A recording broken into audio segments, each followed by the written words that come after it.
Students, हमारा आज का जो टॉपिक है वो है फाइलम पॉरीफेरा। फाइलम पॉरीफेरा से ताल्लुक़ रखने वाले जानदारों को आम ज़बान में स्पंजेस भी बोलते हैं। और ये वो जानदार हैं जो कि ज़्यादातर समंदर के पानियों में पाए जाते हैं। कुछ ऐसे इसके ऑर्गेनिज़म्स हैं जो ताज़ा पानियों में भी पाए जाते हैं। और ये ऐसे ऑर्गेनिज़म हैं जिनमें टिशू फॉर्मेशन नहीं है, यानी टिशू नहीं होता, मुख्तलिफ तरह की सेल्स हैं। अब इनके हम मेन कैरेक्टरिस्टिक्स देख लेते हैं।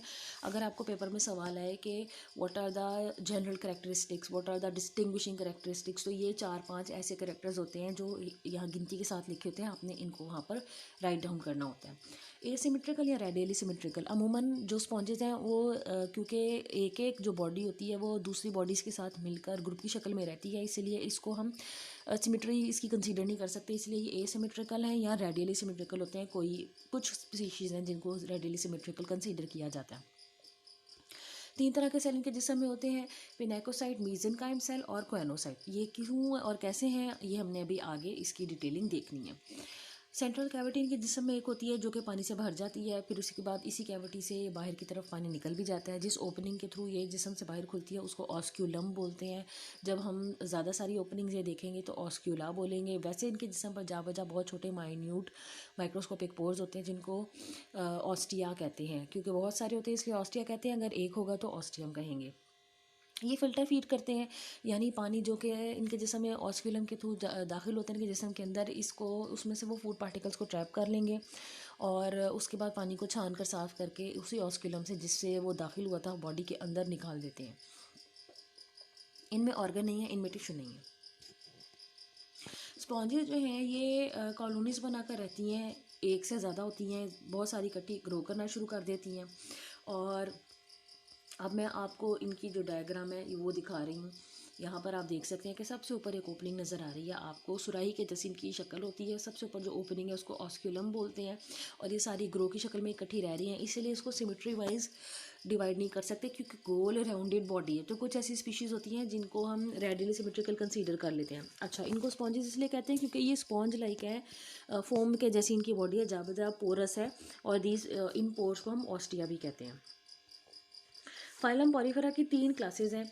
9000 की स्पीशीज़ इनके जो फाइलम है इस फाइलम से ताल्लुक़ रखती हैं। सेसाइल होते हैं ज़्यादातर ये ऑर्गेनिज्म, यानी कि ये मूव नहीं कर सकते। अगर हम किसी के बारे में कहते हैं कि ये सेसाइल है चीज़ तो इसका मतलब है कि वो मूव नहीं कर सकती। पहली क्लास है क्लास कैलकेरिया।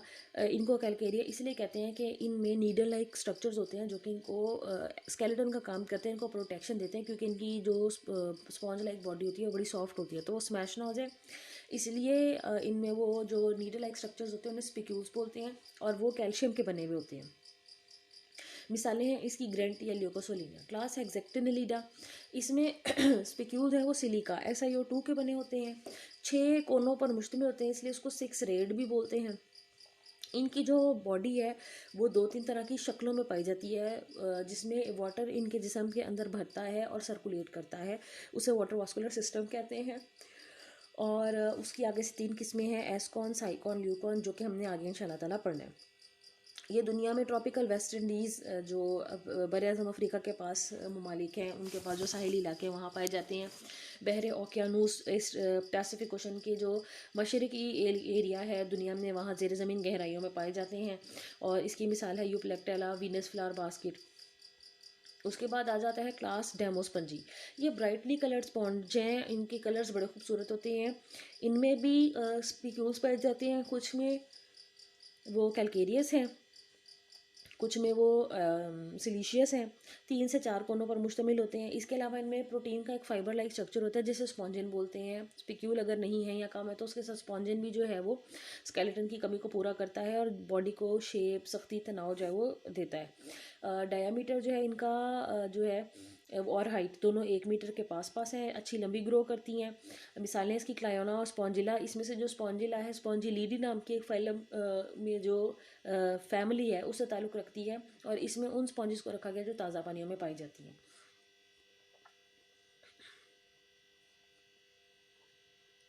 ये इन्होंने आपको एक स्पॉन्ज की बॉडी कट करके दिखाई है। यहाँ पर आप देख सकते हैं कि सेंटर में एक कैविटी है, तो स्पॉन्जेस के नाम के मुताबिक इस कैविटी को, इस खाली जगह को स्पॉन्जोसील कहा गया। यहाँ पर पानी हमेशा सर्कुलेट करता है। ऊपर जो टॉप पर ओपनिंग है उसको कहते हैं ऑस्क्यूलम। ऑस्क्यूलम की वजह से हमेशा पानी अंदर आता है और बाहर जाता रहता है।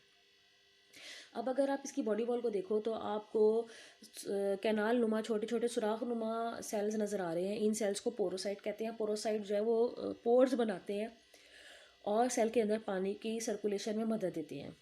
पोरोसाइट के साथ छोटे छोटे ऐसे सेल्स हैं जिनकी कोई ख़ास शेप नहीं है। इन सेल्स की क्योंकि कोई शेप नहीं होती, जैसे अमीबा की कोई शेप नहीं होती, ना ओवल, ना सर्कुलर, ना रेक्टेंगुलर, ना ट्रायंगुलर, किसी भी तरह की कोलमनर वगैरह, तो इसलिए इन सेल्स को कहा जाता है अमीबॉइड सेल्स। इसलिए क्योंकि इनकी शेप कोई परफेक्ट नहीं है, किसी एक शेप के जैसी नहीं है। इसका मतलब ये नहीं है कि ये अमीबा के सेल है। अमीबा एक पूरा जानदार है और ये सिर्फ सेल्स की किस्में हैं। इसके साथ साथ बाहर बॉडी वॉल की लेयर की तरफ छोटे छोटे बारीक आपको नज़र आ रहे हैं तकला नुमा स्पिंडल शेप नुमा सेल्स हैं जिनको हम पिनेकोसाइट्स कहते हैं। और ये जो पोर्स बाहर की तरफ खुल रहे हैं उसको ऑस्टियम बोलते हैं। अंदर आपको गर्दन सुराही नुमा जो है वो सेल्स नज़र आ रहे हैं जिन्हें क्वेनोसाइट कहते हैं। क्वेनोसाइट को एक को बड़ा करके दिखाया गया। ये वो सेल है जो फूड पार्टिकल्स को ट्रैप करता है, फूड वैक्यूल बनाता है। इसकी जो गर्दन है उसको कहते हैं कॉलर। सेंटर में से इसमें से एक फ्लैजल निकल रहा होता है। इसके फ्लैजला की बीटिंग मूवमेंट की वजह से पानी के से अंदर जो फूड पार्टिकल्स होते हैं उनको ट्रैप करने में मदद मिलती है। अब आप देख रहे हैं कि यहाँ 3 कोनों पर मुश्तमिल आपको एक नीडल लाइक स्ट्रक्चर नज़र आ रहा है। असल में यही स्पिक्यूल है और यहाँ पर इसके 3 कोने बने हुए हैं। तो ये स्पिक्यूल इनके स्केलेटन की कमी को पूरा करता है। ये 4 कोनों वाला, 6 कोनों वाला मुख्तलिफ स्ट्रक्चर का होता है। 2 कोनों वाला बिल्कुल दोनों तरफ से सुई के जैसा भी हो सकता है। ये जा बजा इनकी बॉडी वॉल में बिखरा पड़ा होता है और आपको यहाँ 3 कोनों वाले जा बजा नज़र भी आ रहे हैं। यहाँ आप देख सकते हैं कि स्पिक्यूल्स की माइक्रोग्राफ है। तो कोई एक नीडल के जैसे दोनों तरफ से नोकीला है। कोई 3 कोनों वाले हैं। ज़्यादातर आपको 3 कोनों वाले स्पिक्यूल्स नज़र आएंगे, लेकिन इससे ज़्यादा कोनों वाले स्पिक्यूल्स हैं वो भी नज़र आ सकते हैं। अब स्पॉन्ज की बॉडी में आप देख सकते हैं कि ऊपर जो ओपनिंग है ऑस्क्यूलम, उसमें से पानी आता है। पानी स्पॉन्जोसील को भर देता है। फूड पार्टिकल्स को जो क्वेनोसाइट्स होते हैं ये ट्रैप कर लेते हैं। पानी नियर बाय सेल्स में जो है ऑक्सीजन को सप्लाई करता है डिफ्यूजन के अमल से, और सेल्स के अंदर बने वाली कार्बन डाइऑक्साइड को पानी में शामिल कर देता है और फिर ये बाहर जाने वाले पानी के थ्रू जिस्म से खारिज हो जाते हैं। इसी तरह जो इनके जिस्म में अमोनिया बनती है जो कि इनका नाइट्रोजनस वेस्ट होती है, वो भी अंदर आने वाले पानी के अंदर हल होती है, और जब पानी बाहर चला जाता है ऑस्क्यूलम के थ्रू तो ये खारिज हो जाती है। तो इस तरह से ये काम जो है ये अपनी ज़िंदगी के करते रहते हैं और पानी के अंदर और आने बाहर जाने के नतीजे में इनको खुराक ऑक्सीजन जो है वो मिल जाती है, कार्बन डाइऑक्साइड और वेस्ट से छुटकारा मिल जाता है। क्योंकि ओपनिंग एक है, जिस ओपनिंग से पानी अंदर आता है उसी ओपनिंग से पानी बाहर भी चला जाता है। अब हम बात करते हैं इनके वाटर वास्कुलर सिस्टम की और बॉडी फॉर्म्स की। तो वाटर वास्कुलर, इसको यहाँ में वाटर वास्कुलर सिस्टम तो नहीं मुझे कहना चाहिए, इसको वाटर करंट जो है यहाँ पर इसका इस्तेमाल हो रहा है लफ्ज़। वैसे पुरानी बुक्स में वाटर वास्कुलर सिस्टम ही इसको कहा जाता था। पानी का अंदर आना स्पॉन्ज के लिए बड़ा ही इंपॉर्टेंट है। वो इसलिए क्योंकि जब पानी अंदर आता है तो ये खुराक के टुकड़े लेकर आता है, ये फ्रेश ऑक्सीजन लेकर आता है जिसको ये हासिल कर लेते हैं। इस पानी का जिस्म के अंदर दाखिल होना जो है वो तय पाता है ऑस्क्यूलम के थ्रू। उसके बाद जो स्पॉन्जोसील एक्टिविटी कैविटी है उसके थ्रू ये सेल के अंदर आ जाती है, इनकी स्पॉन्ज बॉडी के थ्रू अंदर आ जाती है और ऑक्सीजन मुहैया करती है, फूड पार्टिकल्स मुहैया करती है, कार्बन डाइऑक्साइड और वेस्ट को निकाल देती है। तो ये जो इनकी बॉडी का सिस्टम है, पानी कैसे इनके अंदर रन करता है और बॉडी जो है वो कॉम्प्लेक्सिटी और सादा इसमें इसकी कौन सी है, तो उसके मुताबिक इसकी बॉडी को 3 हिस्सों में तकसीम किया गया है। एस्कॉन है, सबसे ऊपर आप देख सकते हैं, साइकॉन है और फिर ल्यूकॉन है। तो ये मैं किस्में आपको यहाँ से बताना चाहूँगी। जब आप यहाँ से ये डायग्राम देखेंगे तो आपको तीनों किस्में समझ में आ जाएंगी। सबसे ऊपर आप देख रहे हैं कि सब में ऑस्क्यूलम की ओपनिंग है जो कि पानी अंदर लेकर आती है। नीले रंग का जो चीज़ बनाई हुई है वो पानी है जो कि इनके सेल्स के अंदर जो है वो अमोनिया को निकालेगा, कार्बन डाइऑक्साइड को डिफ्यूज आउट करवाएगा, ऑक्सीजन सप्लाई करेगा, फूड पार्टिकल्स को सप्लाई करेगा। तो आप पहली वाली जो किस्म है उसमें देख रहे हैं कि सुराही के जैसी बॉडी है, जहाँ बजा ऑस्टिया छोटे छोटे ओपनिंग हैं, अंदर की तरफ क्वेनोसाइट्स एक सीधी लेयर में लगे हैं, बॉडी वॉल जो उसमें कोई फोल्ड बल नहीं है। इसको कहते हैं एस्कॉन। स्काइफा की मेन जो शेप होती है वो इसी तरह से होती है। उसके बाद सेकंड आ जाती है साइकॉन। साइकॉन में आप देख रहे हैं कि बॉडी वॉल जो है वो तकसीम दर तकसीम हो गई है और उसने छोटे छोटे फोल्ड बना दिए हैं, उंगली नुमा उभार बना दिए हैं। ऑस्क्यूलम उस तरह मौजूद है, नीले रंग का पानी मौजूद है, अंदर स्पॉन्जोसील मौजूद है जो कि पानी से भरी हुई है, लेकिन बाहर की तरफ भी छोटी छोटी नालियाँ बन गई हैं जो कि लीड कर रही हैं अंदर की तरफ। इन नालियों को कहते हैं इन करंट कैनाल, क्योंकि ये अंदर की तरफ रास्ता बनाती हैं पानी का दाखिल होने के लिए। और पानी के खराज के लिए भी। इसी तरह अगर अंदर से देखें हम तो जो उंगली नुमा उभार प्रोजेक्शन बॉडी वॉल के बन रही हैं वहाँ पर भी आपको छोटी छोटी नालियाँ नज़र आ रही हैं जो रेडियली ऑर्गेनाइज हुई हुई है। इन्हें रेडियल कैनाल्स कहते हैं। तो ये जो इनकरेंट कैनाल है यहाँ पर भी जो ओपनिंग अंदर की तरफ लीड कर रही है इनको डर्मल पोर्ट्स कहते हैं। सबसे सादा तरीन जो बॉडी फॉर्म है वो एस्कॉन है, कॉम्प्लेक्स उससे थोड़ा सा साइकॉन है, और सबसे कॉम्प्लेक्स जो है वो ल्यूकॉन है। ल्यूकॉन को देख लेते हैं। ल्यूकॉन जो है अब आप यहाँ पर देख सकते हो कि इसमें स्पॉन्जोसील जो है बहुत ही रिड्यूस्ड है, बड़ी स्पॉन्जोसील आपको नज़र नहीं आ रही।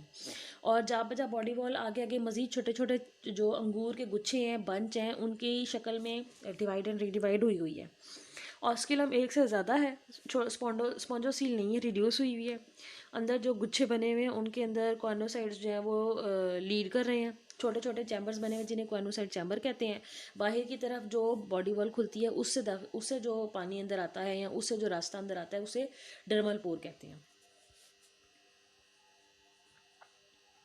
मेंटेनेंस फंक्शन की बात करें तो जनाब इनका साइज सिफर एरिया 1 से 50 माइक्रोन मीटर है। खुराक ज़्यादातर ये माइक्रोस्कोपिक अलजी, प्रोटिस्ट, छोटे बैक्टीरिया वगैरह को खाना पसंद करते हैं, ऑर्गेनिक मैटर को खाना पसंद करते हैं।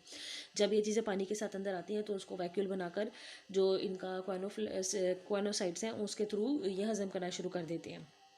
तकरीबन ये 20 लीटर पानी को अपने अंदर दाखिल कर लेती है एक स्पॉन्ज जो कि 1 सेंटीमीटर है डायामीटर में और 10 सेंटीमीटर अगर उसकी हाइट है, तो इतना पानी ये छान कर साफ़ कर लेती है। अब छान कर साफ़ करने से मेरी यहाँ मतलब है कि उसमें से फूड पार्टिकल को हासिल कर लेती है।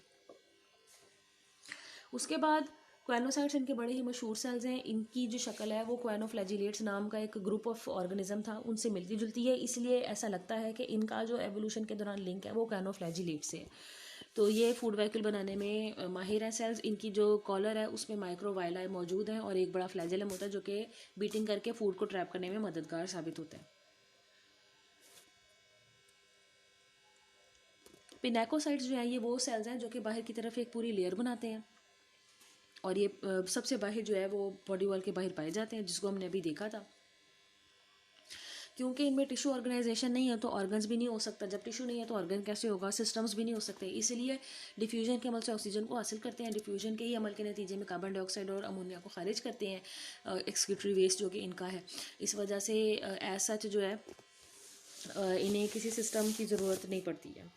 तो ऑस्टिया जो है वो छोटी छोटी ओपनिंग है जिनके थ्रू पानी जो है वो उनको निकालना आसान हो जाता है। वैसे तो ऑस्किलम के थ्रू भी पानी को निकाल सकते हैं। ज़्यादातर इन जानदार हैं, थोड़ा बहुत इनकी सेल्स के दरमियान में कनेक्शन मौजूद है। अमीबॉइड सेल्स जो है ये ट्रांसमिट करते हैं केमिकल मैसेजेस को उन तमाम सेल्स के दौरान जो कि इनकी बॉडी वॉल को बनाते हैं। रिप्रोडक्शन की बात करें तो ये मोनोएशियस हैं। अगर कोई जानदार मोनोएशियस है तो इसका मतलब है कि उसमें दोनों तरह की सेक्सेस जो है वो एक ही जानदार में पाई जाएंगी, एक ही तरह के ऑर्गन में पाए जाएंगे, एक ही तरह के ऑर्गेनिज्म में पाए जाएंगे। तो इनके जो एग्स हैं वो इन्हीं के स्पर्म्स के साथ फ्यूज़ नहीं करते। दोनों के बनने का जो टाइम होता है वो फ़र्क होता है। क्वानोसाइट जो है वो अपने कॉलर को छोड़ देता है, फ्लैजेलम को छोड़ देता है और मखसूस मियोसिस से गुजरता है। मियोसिस से गुजरने के बाद वो स्पर्म्स पैदा करता है जिसमें फ्लैजेला होते हैं। जबकि दूसरी तरह के क्वानोफ्लैजिलेट्स यहाँ बाज़ दफ़ा अमीबॉइड सेल्स अपनी साख्त खो देते हैं और इसी तरीके से गुजर के वो एग बनाते हैं, यानी वो मियोसिस के तरीके से गुजरते हैं, हैप्लॉइड हो जाते हैं और एग बनाते हैं। क्योंकि इनके गैमेट्स के बनने का जो तरीका है वो एक ही तरह का है, तकरीबन एक ही जानदार में दोनों चीज़ें बन रही हैं, लेकिन ये आपस में फ्यूज़ नहीं करते, जिसे कि हम कहते हैं सेल्फ फर्टिलाइजेशन। बल्कि इनके बनने का वक्त जो है वो फ़र्क होता है, इसलिए इनके स्पॉन्ज जो है वो जिस्म से बाहर खारिज हो जाते हैं, समंदर के पानी से वो जाते हैं, दूसरी स्पॉन्जेस तक पहुँचते हैं और उनके एग्स को फर्टिलाइज़ करते हैं।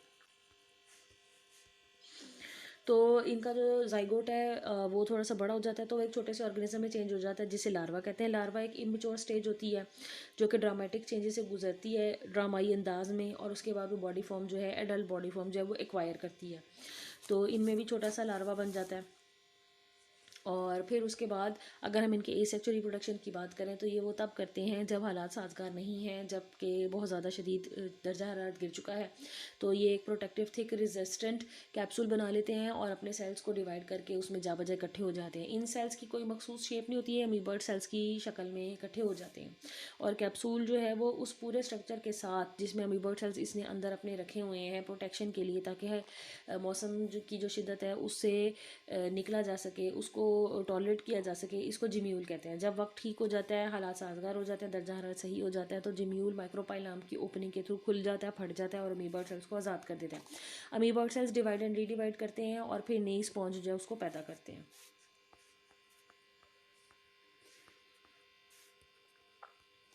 ये आप दो लार्वा देख रहे हैं, एक का नाम है पैरन का इम्यूला लार्वा, एक का नाम है एम्फीब्लास्टुला लार्वा। इनका ताल्लुक जो है वो पॉरीफेरा से है। और ये आप देख रहे हैं जिम्यूल, जिम्यूल के बाहर थी एक प्रोटेक्टिव कवरिंग जो कि स्पिक्यूल से बनी है इनको हिफाजत में रखने के लिए। अंदर जा बजा अमीबा सेल्स आप देख रहे हैं जो कि इसने इकट्ठे किए हुए हैं।